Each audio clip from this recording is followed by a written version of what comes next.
Chapter 16 Jyeshtha Shukla Chaturthi Varta. Om Shri Ganeshaya Namaha. Dasharatha said, O sage Vasishtha, I have understood the greatness of the purifying Vaishakha Shukla Chaturthi Varta. O Yogi, please tell me about the glory of Jyeshtha Shukla Chaturthi Varta. Vasishtha narrated the legend. He said, the state of Andhra in the province of Seshapura was ruled by a king Kardama. He was righteous and devout. He was proficient in the knowledge of weapons and astras. His empire extended up to the oceans. He also possessed incomparable political wisdom and fame. Unfortunately, he became afflicted by kidney stones, causing an excruciating burning pain. It seemed to be a punishment for his sins. Due to retention of urine, he suffered extreme agony. He would cry in pain. Kardama tried various remedies, but without relief. Kardama, grief-stricken, went to the forest with his wife. He wandered from one forest to another. The forests were often inhabited by lions and tigers, which was frightening. His agony was unbearable and he wished for death. One day he saw the learned and famous eminent Brahmin Bharadwaja Muni, the epitome of intellect. Seeing him, Kardama and his wife stood up hastily, bowed, and stood with their palms joined in reverence. But due to the excruciating, unbearable pain, the king collapsed to the ground. He lamented. Seeing him in that condition, Yogendra Bharadwaja went into a state of meditation and understood the reason for his affliction.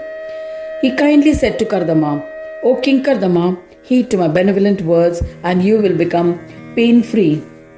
The observance of Chaturthi Varta has disappeared from your kingdom, resulting in accumulation of sins. This had made you an inferior king.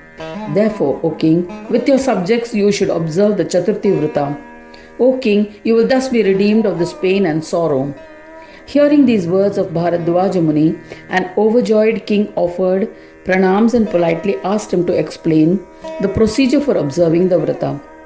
Kardama said, O omniscient, godly one, you have bestowed mercy on me. Please give me some information about the Vrata so that I can observe it as ordained. Bharadwaja said to him, by observing Sankashti and Varada Chaturthi Vrata, one will be blessed with the 4 types of prosperity, dharma, wealth, desire fulfillment and liberation. This Vrata must be observed before any other Vrata. It grants rewards for all deeds done and bestows prosperity. This is why you have not been blessed with any of the 4-fold prosperity, Purusharthas. Such a person is deserving of health, there is no doubt about it. Hence, you should strive to observe the Vrata. Having said thus, he described the importance of Chaturthi Vrata to the king. The king was overjoyed. He asked Bharadwaja Muni, O omniscient one, please explain the true form of Ganesha. My salutations to you. Bharadwaja Muni replied, even Vedas and other scriptures are not capable of describing Ganesha's form in its entirety. Hence, I shall explain in brief the joy-giving essence. Earlier, I was engaged in observing austerities with great resolve. Due to my rigorous penance, the animate and inanimate creations became subservient to me. Yet I continued to observe severe penance. With the merits earned, I attained paths of internal reflection and knowledge. At that stage, I stopped performing penance and practiced equanimity, restraint of senses, sama and dhamma, and other methods of mind control. I followed the yogic path of jada unmatta, insentient, and insane in the eyes of the world. I progressively reached a state of asat swananda. In that state, I experienced about absolute peace by accomplishing yoga. But in those days, I could experience duality and differences. I became agitated. My peace was shattered. Unexpectedly, Mahamuni Raivata arrived at my ashram. I offered obeisance and performed his puja. I seated him appropriately on an asana and said to the Mahamuni, I feel accomplished by your darshan today. You are the Guru of Yogendras. Therefore, please preach the path that will endow me with Yoga Shanti. Raivata said to me, Swananda is of 5 types. Sat, Asat, Sama and Neti are the 4 forms. The union of all 4 forms is the 5th form. This Sanyoga is his true form known as Swananda. When all Brahmas become distinct, this Swananda becomes formless. This is his Ayoga form. O Bharadwaja, it is a conjunction of Sanyoga and Ayoga, which is peace bestowing. Swasamvedya, the intelligible one to oneself, is represented by the syllable Ga, and the syllable Na represents Yoga. The lord of both is Ganesha, who is referred to as Brahmanaspati. O fortunate one, it is only by singing his bhajans that you will attain peace. Otherwise, despite striving for hundreds of years, you will never comprehend the essence and remain deluded. O Brahmin, listening to what Raivata had learned from Vishnu and then imparted to me, I attained yogic peace. I now wander the earth as a steadfast Ganapatya. Having explained thus, he initiated me into the Siddhi bestowing single syllabled Ekakshara mantra of Ganesha with the proper rituals and nyasa. I received it reverentially, and after performing puja of Raivata, the free-willed yogi wandered off. I, Bharadwaja, engaged in the single-pointed worship of Ganesha and attained peace. I continued to be absorbed in singing bhajans of Ganesh. After 10 years, Vignesha manifested before me. On seeing him, an extremely capable Bharadwaja performed his puja and praised him with the Ashtanama Stotra from Samaveda.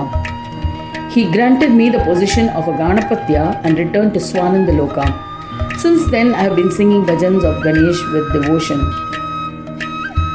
Saying thus, Bharadwaja Muni initiated Kardama into the Ashtakshara Maha Mantra of Ganesh, following the prescribed procedures. O king, thereafter Bharadwaja disappeared. Kardama returned home happily and engaged in the puja of Ganesha joyously. He proclaimed that the subjects who do not observe Shukla Varta Chaturthi and Krishna Sankashti Chaturthi Varta will be banished from the kingdom and punished severely. As a result, all his subjects also observed the Vratas. The king was cured. He handed over the reign of his kingdom to his son. He retired and went to the forest with his wife and engaged wholeheartedly in bhajans of Ganesha. In the end, he became one with the form of Ganesha. His subjects eventually merged with divinity in the end by the merits earned by observing the Vrata. O Dasharatha, I shall be telling you another fascinating story and wish-fulfilling story in this context. In the country of Gauda, a sinful Shudra lived. He would waylay travelers in the forest, seize their belongings and kill them. Being a womanizer, the vile sinner also molested many women. Whenever he saw a woman alone in the forest, whether she was a Brahmin or a Kshatriya, Vaishya or a Shudra, by caste, he would molest them. He was inherently vile and repeatedly committed numerous sins. One day he saw and chased a Brahmin intending to kill him. The Brahmin created an uproar and fled. Responding to the commotion, 5 men rushed to assist him. They battered and mutilated the sinner with sticks. He collapsed to the ground. That day was Jyeshtha Shukla Chaturthi. Fortunately for him, he was compelled to fast the entire day. On the next day, the Tithi of Panchami, he succumbed as a consequence of his injuries. Even though he had observed the fast unknowingly, he attained oneness with the divine. If a lowly and vile person could attain this, then what about those intellectuals who do it with knowledge of its merits? O king, in this manner many people attained liberation by the merits earned by observing the Jyeshtha Chaturthi Varta. After enjoying many pleasures on earth, they ascended to Swananda Loka in the end. The greatness of this Vrata is unparalleled. It will be impossible to narrate all legends in this context. Anyone who reads or listens to this legend of the glory of Jyeshtha Shukla Chaturthi Varta will be blessed with fulfillment of all their desires. Thus ends the 16th chapter titled Jyeshtha Shukla Chaturthi Varta in the 4th Khanda of the Purana Upanishad Raman Mudgal Puran, describing the legends of Gajanana. Dedicated to Sri Gajanana. End of chapter 16.